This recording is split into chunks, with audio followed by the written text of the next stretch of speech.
Apocalipse, capítulo 1.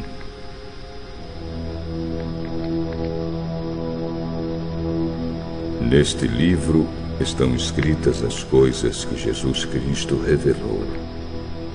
Deus lhe deu esta revelação para mostrar aos seus servos o que precisa acontecer logo.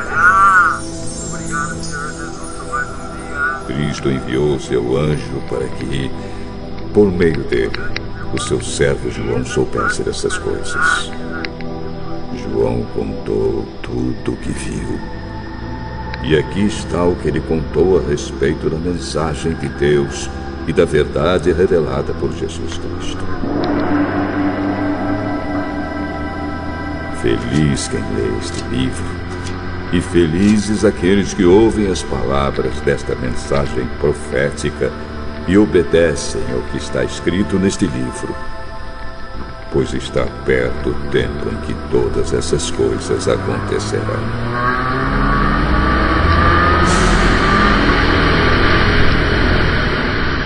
Eu, João, escrevo às 7 igrejas que estão na província da Ásia. Que a graça e a paz lhes sejam dadas da parte de Deus, aquele que é, que era e que há de vir. Da parte dos 7 espíritos que estão diante do seu trono. E da parte de Jesus Cristo, a testemunha fiel. Ele é o primeiro filho que foi ressuscitado e que governa os reis do mundo inteiro. Ele nos ama e pela sua morte na cruz nos livrou dos nossos pecados e fez de nós um reino de sacerdotes a fim de servirmos ao seu Deus e Pai. A Jesus Cristo sejam dados a glória e o poder para todos sempre. Amém.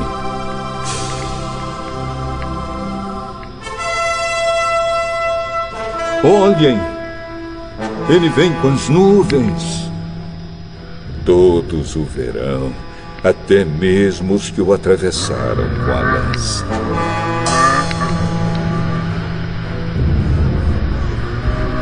Todos os povos do mundo chorarão por causa dele.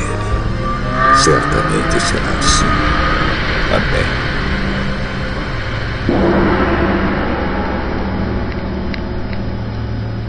Eu sou o Alfa e o Ômega, diz o Senhor Deus, o Todo-Poderoso, que é, que era e que há de vir. Eu sou João, irmão de vocês, e unido com Jesus, tomo parte com vocês no reino e também em aguentar o sofrimento com paciência. Eu estava na ilha de Patmos, para onde havia sido levado por ter anunciado a mensagem de Deus e a verdade que Jesus revelou. No dia do Senhor fui iluminado pelo Espírito de Deus. E ouvi atrás de mim uma voz forte como o som de uma trombeta que me disse: escreva num livro que você vai ver e mande esse livro às igrejas que estão nestas 7 cidades: Éfeso, Esmirna, Pérgamo, Tiatira, Sardes, Filadélfia e Laodiceia. Eu virei para ver quem falava comigo e vi 7 candelabros de ouro. No meio deles estava um ser parecido com um homem, vestindo uma roupa que chegava até os pés e com uma faixa de ouro em volta do peito.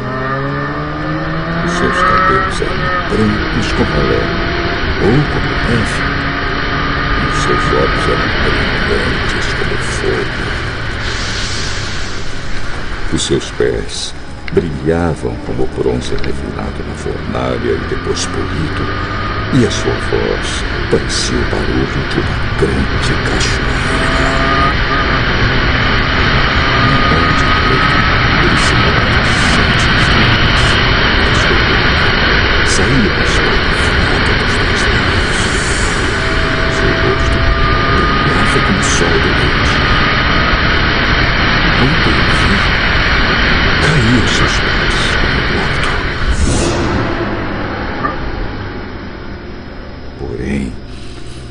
Ele pôs a mão direita sobre mim e disse: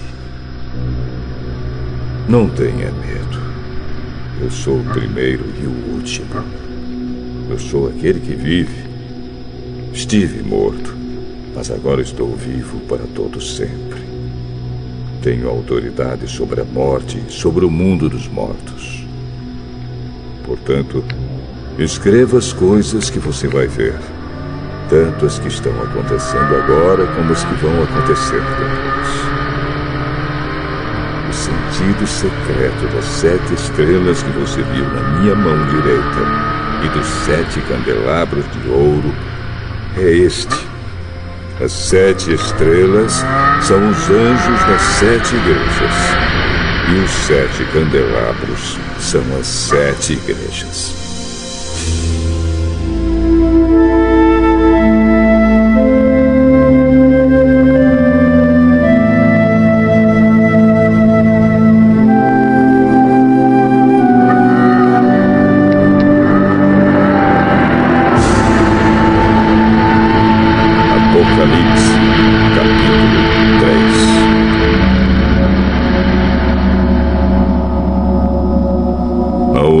Da igreja de Sardes, escreva o seguinte: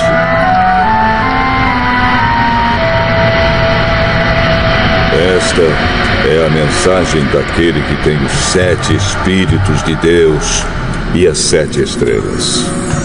Eu sei o que vocês estão fazendo. Vocês dizem que estão vivos, mas, de fato, estão mortos. Acordem! E fortaleçam aquilo que ainda está vivo antes que morra completamente. Pois sei que o que vocês fizeram não está ainda de acordo com aquilo que o meu Deus exige. Portanto, lembrem do que aprenderam e ouviram. Obedeçam e se arrependam. Se não acordarem, eu os atacarei de surpresa, como um ladrão. E vocês não ficarão sabendo nem mesmo a hora da minha vinda. Mas alguns de vocês de Sardes têm conservado limpas as suas roupas. Vocês andarão comigo vestidos de roupas brancas, pois merecem esta honra. Aqueles que conseguirem a vitória serão vestidos de branco. E eu não tirarei o nome dessas pessoas do livro da vida. Eu declararei abertamente na presença do meu Pai e dos seus anjos que elas pertencem a mim.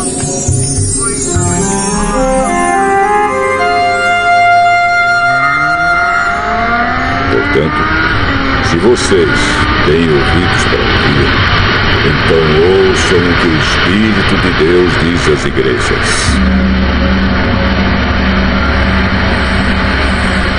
Ao anjo da igreja de Filadélfia, escreva o seguinte: esta é a mensagem daquele que é santo e verdadeiro. Ele tem a chave que pertencia ao rei Davi. Quando ele abre, ninguém fecha. E quando ele fecha, ninguém abre. Eu sei o que vocês estão fazendo. Sei que têm pouca força. Vocês têm seguido os meus ensinamentos e têm sido fiéis a mim. Eu abri diante de vocês uma porta que ninguém pode fechar. Escutem. Quanto àquela gente que pertence a Satanás, aqueles mentirosos que afirmam que são judeus, mas não são, eu farei com que eles venham e caiam de joelhos diante de vocês. E todos eles saberão que eu amo vocês. Vocês têm obedecido a minha ordem para aguentar o sofrimento com paciência.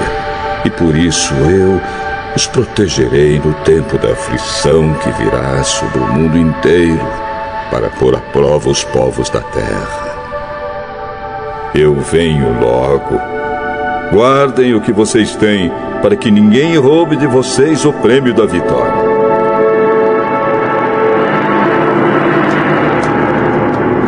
A pessoa que conseguir a vitória, eu farei com que ela seja uma coluna no templo do meu Deus.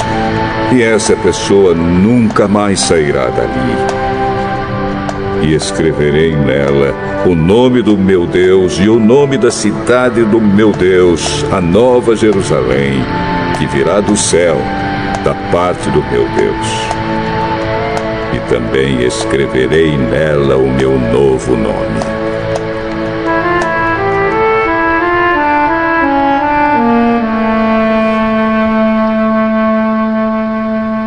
Portanto, se vocês têm ouvidos para ouvir, então ouçam o que o Espírito de Deus diz às igrejas.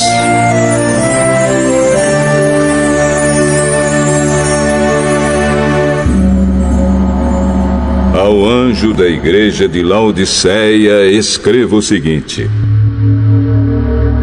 esta é a mensagem do Amém, da testemunha fiel e verdadeira, daquele por meio de quem Deus criou todas as coisas. Eu sei o que vocês têm feito. Sei que não são nem frios nem quentes. Como gostaria que fossem uma coisa ou outra. Mas porque são apenas mornos, nem frios nem quentes, vou logo vomitá-los da minha boca.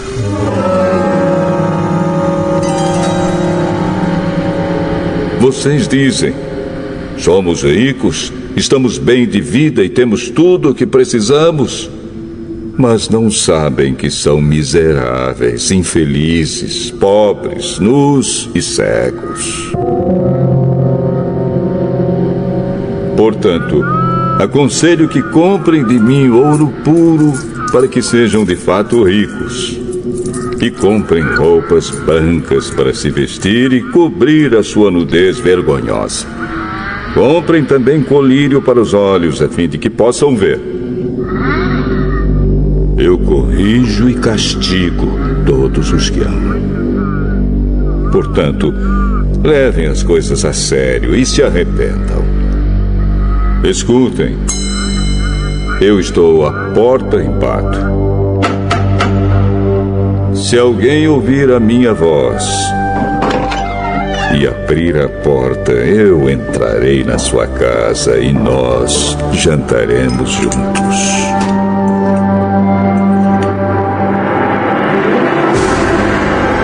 Aos que conseguirem a vitória, eu darei o direito de se sentarem ao lado do meu trono, assim como eu consegui a vitória e agora estou sentado ao lado do trono do meu Pai.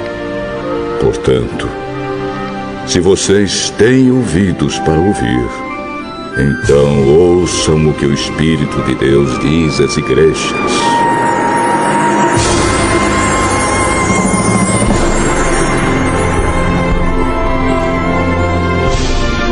Estudo 6.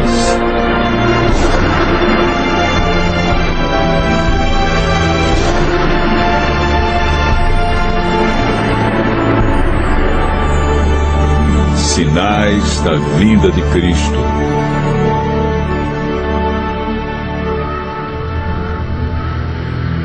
Estando com os discípulos no Monte das Oliveiras, Jesus ouviu deles a seguinte pergunta: que sinal haverá da tua vinda e da consumação do século?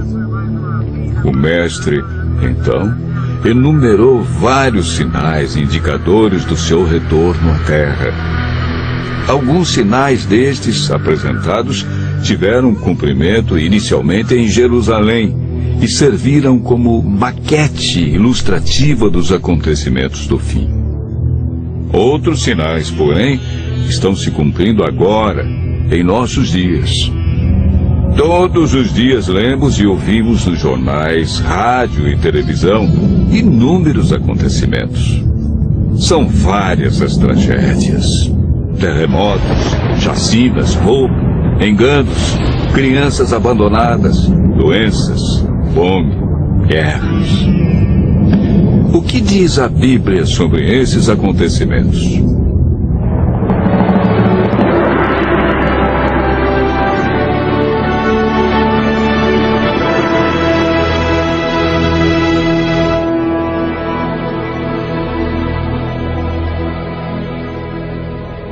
Vamos analisar os sinais que antecedem a sua volta em 3 partes. Primeiro, os sinais no mundo social. Segundo, sinais no mundo natural. E por último, sinais no mundo religioso. Os sinais no mundo social estão descritos em Mateus 24, versos 6, 7 e 10. Jesus profetizou que antes de sua volta, o mundo estaria envolvido em guerras, fome, nação contra nação, reino contra reino, traição e ódio entre as pessoas. Na segunda carta de Timóteo, capítulo 3, versos 1 a 5, nos fala de tempos difíceis. Desemprego, fome, pessoas egoístas, avarentas, pessoas blasfemando de Deus, filhos desobedientes à paz, homens sem domínio de si. Esses sinais no mundo social são provenientes da obra de Satanás e não de Deus. Na segunda parte do nosso estudo, falamos a respeito dos sinais no mundo natural. Mateus 24, versos 7 e 29, fala de sinais que estão acontecendo e que já aconteceram. No dia 19 de maio de 1780, o sol escureceu. Esse dia ficou conhecido como o Dia Escuro. Na região leste dos Estados Unidos, tão densas eram as trevas que as lamparinas foram acesas ao meio-dia. A lua, embora fosse cheia, negou-se a iluminar. A ciência não conseguiu explicar esse fato sobrenatural, mas a Bíblia o apresenta como um dos sinais que antecede a vinda de Cristo. Em 13 de novembro de 1833, ocorreu uma deslumbrante queda de estrela jamais vista. Esses sinais já se cumpriram uma vez, mas antes da vinda de Jesus se repetirão com maior intensidade. Os sinais no mundo natural, como terremotos, enchentes e grandes calamidades que matam milhares de pessoas, indicam que Satanás está agindo até mesmo na natureza. Tratamos na terceira parte do nosso estudo sobre os sinais no mundo religioso. Mateus 24, versos 4 e 5, fala sobre o engano religioso que haverá no tempo do fim. Mateus, capítulo 24, verso 11, refere-se ao aumento das religiões. Somente no Brasil existem mais de 1.500 religiões cristãs. No mundo, são mais de 35 mil religiões cristãs. Jesus afirmou também que antes de sua vinda, os falsos cristos e falsos profetas operariam sinais e prodígios. Mas o que fazer diante de tantas religiões? O conselho de Jesus é claro. Ele diz: acautelai-vos para que ninguém vos engane, porque muitos virão em meu nome e enganarão a muitos. Segundo Pedro 2, versos 1 a 3, fala da atitude de líderes religiosos que são movidos pela ambição e acabam usando a religião, a Bíblia, milagres e o nome de Deus para explorar as pessoas que os procuram em busca de curas, sinais e prodígios. Outro sinal no mundo religioso é encontrado em Mateus 24, verso 14. Apresenta o sinal de Deus que indica que o fim realmente chegou. Esse sinal é a pregação do Evangelho do Reino em todo o mundo. O apóstolo Paulo nos fala em Gálatas, capítulo 1, verso 6, de um outro evangelho que parece ser bíblico, mas não é. Esse evangelho é o falso evangelho de Satanás, pois este sabe que pouco tempo lhe resta e está empenhado em difundir os seus terríveis enganos. O que devemos fazer para não sermos enganados diante de tantas religiões? Em 1 João, capítulo 4, verso 1, encontramos a resposta. A Bíblia nos orienta a provar se os espíritos provêm de Deus ou não, ou seja, comparar. Aquele que quiser fazer a vontade de Deus deve comparar a doutrina da Bíblia com aquilo que outros ensinam. Por que Deus manda provar? De acordo com Mateus 7, verso 15, o engano vem parecendo verdade. Vimos que os sinais preditos por Cristo estão todos se cumprindo, indicando que em breve todo o mal do universo terá seu fim. O que está faltando para Jesus voltar? Primeiro motivo: o Evangelho verdadeiro precisa ser levado a todo mundo. Segundo, Jesus está a cada dia dando mais oportunidades. Ele é paciente e espera uma decisão de cada um de nós ao lado da verdade. Lucas 21, verso 28, declara que, ao começarem estas coisas a suceder, exultai e erguei a vossa cabeça, porque a vossa redenção se aproxima. Continue ouvindo a voz de Deus. Em breve, vamos contemplar Jesus vindo sobre as nuvens do céu com poder e grande glória.